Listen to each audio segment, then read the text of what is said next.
কারণ বৌরানীর হেসেলে সবাইকে স্বাগত। আজ আবারও একটি নতুন রেসিপি নিয়ে আপনাদের সামনে হাজির হয়ে গেছি। আজ আমি বানিয়ে দেখাবো বাদামের চাটনি। চলুন দেখে নেওয়া যাক এটা কী পদ্ধতিতে আমি বানাচ্ছি।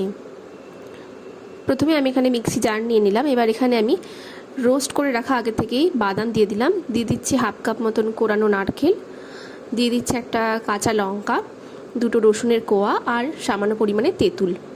একই সাথে দিয়ে দিচ্ছি পরিমাণ মতো লবণ। এবার এই সব কিছুকে দিয়ে আমি এটা মিহি পেস্ট বানিয়ে নেবো আর সামান্য পরিমাণে জলও অ্যাড করে দিলাম।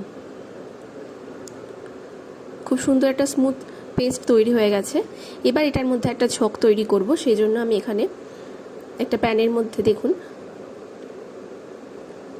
তেল নিয়ে নিয়েছি। খুব সামান্য পরিমাণে তেল দিয়েছি, 1 চামচ মতো তেল দিয়ে দিয়েছি।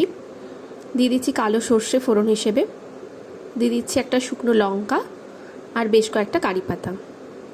এবার এটাকে কিছুক্ষণের জন্য ফ্রাই করে আমি এই বাদামের চাটনির উপর দিয়ে দেব, তাহলেই খুব সহজে তৈরি হয়ে যাবে। আর এই চাটনিটা আপনারা ধোসা ইডলির সাথে অবশ্যই ব্যবহার করতে পারেন, খেতেও খুব টেস্টি হয় আর ফ্রিজে অনেক দিন স্টোর করেও রাখতে পারেন। আর আজকের রেসিপি কেমন লাগলো অবশ্যই আমাকে জানাবেন, আর ভালো লাগলে লাইক, কমেন্ট, শেয়ার আর সাবস্ক্রাইব করে আমার পাশে থাকবেন। ধন্যবাদ।